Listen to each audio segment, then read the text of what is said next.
She gave everything to her family, but the one thing she lost was herself. Martha, an 81-year-old widow, didn't fall because of a single mistake. It was a quiet series of choices ones she thought were kind, practical, or just practical, that slowly chipped away at her peace, her power, and her purpose.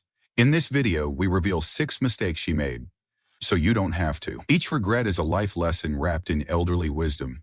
Stay until the end, because the most surprising insight came when Martha thought her story was already over. Subscribe and turn on the bell for more powerful stories and practical wisdom for graceful aging. Mistake 1: trusting her children with everything. She assumed that because they were family, her children would always have her best interests at heart. That sounds comforting, doesn't it? And often it is true. But for Martha, it became the first quiet mistake that slowly unraveled her independence. After her husband passed, she transferred the deed to her home to her oldest son's name to make things simpler. She added another child to her bank account so someone could help pay bills. And over time, she stopped double-checking things herself. What began as convenience turned into silence. The bills were paid, yes, but choices about her house, her schedule, even her health care started happening without her input. She never saw any red flags. Her children weren't cruel. They were just busy, distracted, and occasionally dismissive. She would hear, "We've already taken care of it, Mom," instead of, "What do you want to do?" And because she trusted them blindly, she didn't ask enough questions. The day she realized she couldn't make a financial decision without a signature from someone else was the day she cried alone in the kitchen. It wasn't about money. It was about dignity. Seniors who hand over control too soon often do so from a place of love. But love doesn't mean handing away your autonomy. When Martha finally asked for everything to be returned to her name, her children were confused. They weren't trying to hurt her. They just hadn't realized how deeply she needed to feel in control of her own life again. If there's one thing she could do differently, she said it would be this: keep help close, but keep decisions even closer. Because even while commits, people can forget that you're still the author of your life. Delegating is wise, and for Martha, the cost of that first mistake was the slow erosion of her voice until it took real effort to get it back. Mistake 2: saying yes to loneliness. After her husband passed, Martha was surrounded by well-wishers' cards, casseroles, and calls. But as the weeks turned into months, the quiet settled in and stayed. At first, she didn't mind. She liked the stillness, the space to remember, to breathe. But she didn't notice how the silence began to shape her. When a neighbor invited her to a book club, she smiled and declined. When her church friend called to offer a ride to Sunday service, she said, "Maybe next time." And when her old friend from her sewing group asked if she'd like to join again, she simply said she was too tired. These weren't firm rejections, they were soft exits, gentle goodbyes. Over time, the invitations stopped coming. Martha had unintentionally taught the world that she was fine alone. But she wasn't. The silence she once welcomed became an echo she couldn't escape. Loneliness crept in quietly, not as sadness, but as a slow fading of color from her days. Meals were eaten without conversation. Decisions were made without discussion. Laughter was something she remembered more than experience. It wasn't that no one cared. It's that she'd made it hard for anyone to reach her. She thought she was being polite, not burdensome, strong. But saying no to connection, even gently, is still saying no. And when done often enough, it becomes a habit that's hard to reverse. Martha eventually realized that loneliness doesn't just make you feel alone. It convinces you that maybe you deserve to be. Rebuilding those connections took effort, humility, and time. She had to start small, waving at neighbors, answering the phone, attending one church service, and little by little life returned. If you're still watching this video and finding these insights valuable, please comment number 2 below to let me know you're here. And if you haven't subscribed yet, I recommend you subscribe and turn on the bell so you don't miss any videos. Your support helps us continue creating good content to inform and inspire you. Now, let's move forward. Mistake 3: ignoring financial realities. Martha had always trusted her husband with the finances. He was the one who paid the bills, renewed the insurance, managed their investments, and made sure taxes were filed on time. After his passing, she assumed things would somehow continue on their own. For months, she didn't open the bank statements, and when she did, she barely understood what she was looking at. Bills were paid late. Small penalties began to pile up, and she overlooked the fact that one of their insurance policies had quietly lapsed. When a kind neighbor asked if she needed help with anything, she said no. She felt embarrassed. She was 81 and had lived a full life. How could she admit she didn't understand her own finances? So she remained quiet, letting pride disguise itself as dignity. But the truth was, avoidance only made things worse. One day, she discovered that a small inheritance her husband had left her was left in an account that had since been charged maintenance fees, eating away at it month by month. Other time, she fell for a phone scam. Just one call, just one mistake. But it cost her more than she could afford.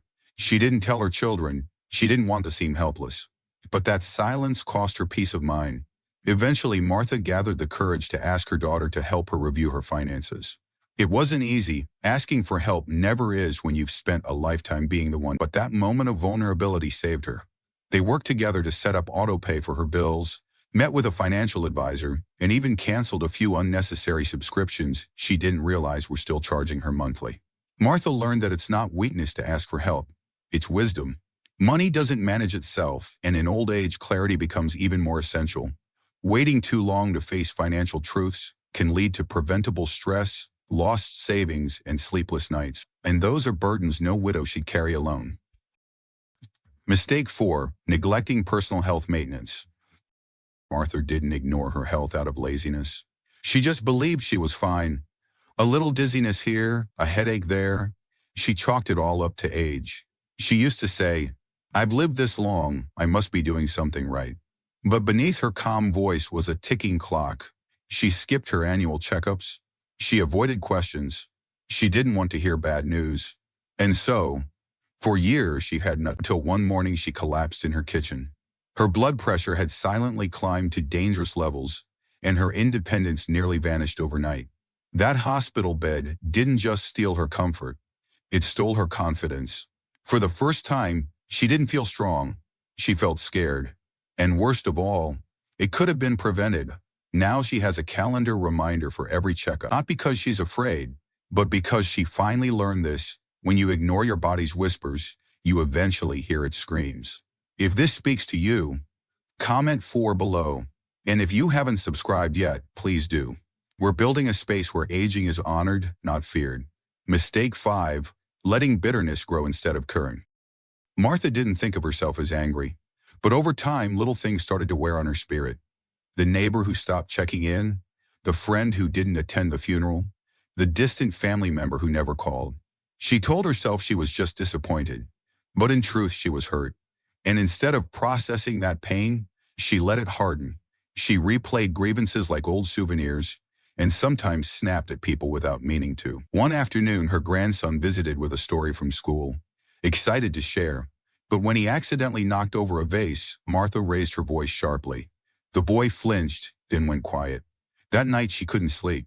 She realized her reaction had less to do with the vase and more to do with a heaviness she hadn't dealt with. Bitterness, when left unchecked, changes how we see the world. It makes everything seem colder, every silence feel like rejection, every mistake feel personal. Martha began journaling not to dwell, but to release. She also joined a grief support group, where she heard other stories of loss and healing. Slowly, her heart softened. She reached out to the friend she'd been avoiding and simply said, "I miss you." They had lunch the next week. Martha learned that healing isn't about pretending the hurt never happened. It's about not letting it define who you become. Letting go of resentment gave her room to laugh again, to connect again, and to love again, even in the quiet chapter of her life. Mistake 6. Isolating herself from new possibilities. After her husband passed, Martha slowly began turning down invitations. At first it was out of grief, then it became a habit. Church gatherings felt overwhelming. She closed from her cousin went unanswered. When the local library offered a memoir writing class, she glanced at the flyer and threw it away. "I'm too old to start something new," she told herself. But each time she chose comfort over curiosity, her world got a little smaller. She stayed in her robe longer. Meals became simpler and less frequent. Days blurred together. What she didn't realize was that isolation wasn't just about being alone. It was about losing the belief that new joy was possible. On the back, he'd written, "Still so much to explore, let's never stop." Something in those words stirred her. She signed up for the next community event, A cooking demo at the senior center. Nervously, she went. There she met a woman named June, recently widowed too. They bonded over shared losses and swapped recipes. That small step reminded Martha that life after law. Don't hear missing an act. By choosing to engage, even when it felt hard, she gave herself permission to discover unexpected happiness. The biggest mistake she nearly made was believing her story had already ended. But stories don't end in grief, they shift, they evolve. And with courage, they open to something more. Martha's regrets weren't dramatic, they were quiet. The kind that sneak in through love, routine, and silence.